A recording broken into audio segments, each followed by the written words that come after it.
त्र्यंबकेश्वर ज्योतिर्लिंग। जय भोलेनाथ।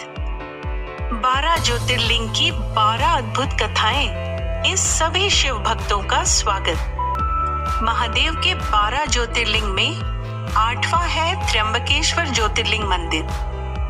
त्र्यंबकेश्वर मंदिर महाराष्ट्र के नासिक जिले में स्थित है। ये भगवान शिव को समर्पित एक प्राचीन हिंदू मंदिर है। पवित्र नदी गोदावरी का स्रोत यहाँ त्र्यंबक में एक कुंड से है। इस कुंड को कुशावत के नाम से जाना जाता है। इस मंदिर की स्थापत्य शैली हेमाड पंथी है और इसे पेशवा बाजीराव ने बनवाया था। ये मंदिर 3 पहाड़ियों के बीच बना है जो शिव के 3 रूपों यानी ब्रह्मा, विष्णु और शिव का प्रतिनिधित्व करते हैं।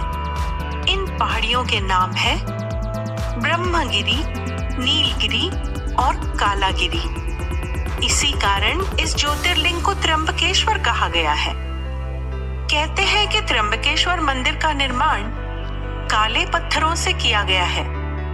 इस मंदिर का निर्माण कार्य बहुत ही अनोखा तथा आकर्षक है।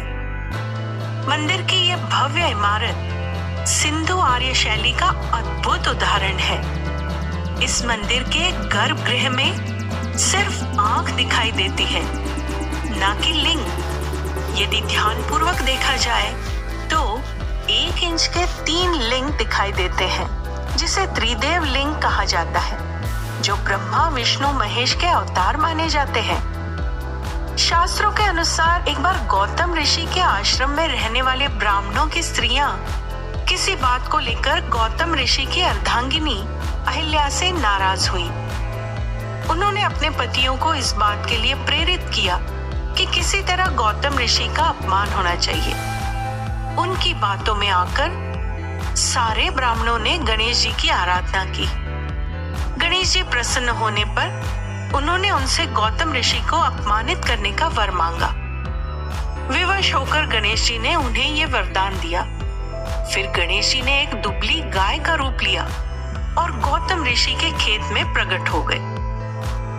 अपनी फसल खाती हुई उस गाय को देखकर गौतम ऋषि उसे एक तिनके से वहां से हटाने लगे।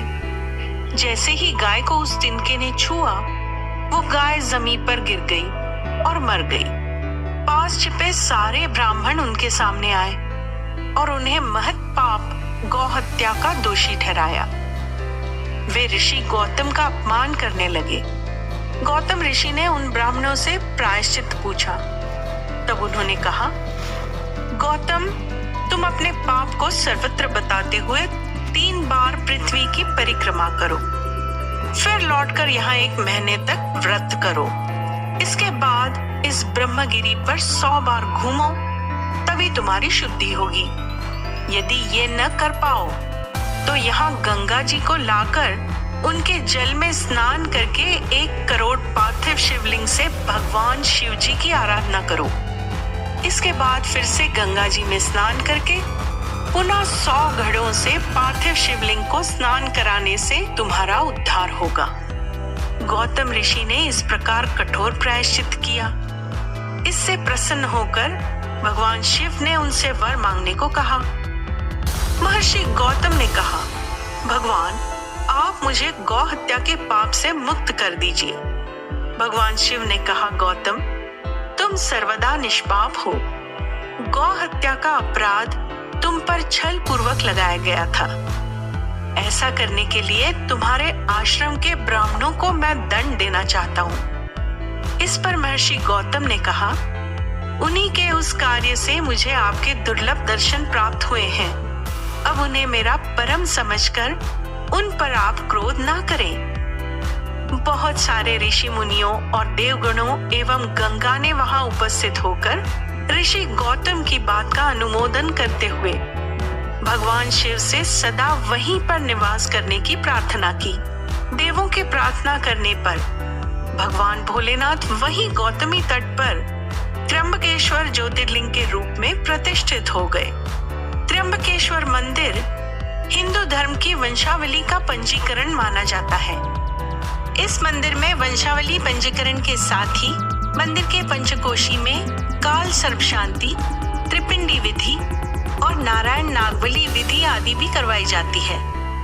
ये आयोजन भक्तों द्वारा अपनी मनोकामना पूरी या अपनी इच्छा पूर्ण होने के बाद किया जाता है। श्री त्र्यंबकेश्वर ज्योतिर्लिंग की जानकारी आप सुन रहे हैं। 12 ज्योतिर्लिंग की 12 अद्भुत कथाएं। क्या आप इसके बारे में पहले से जानते थे?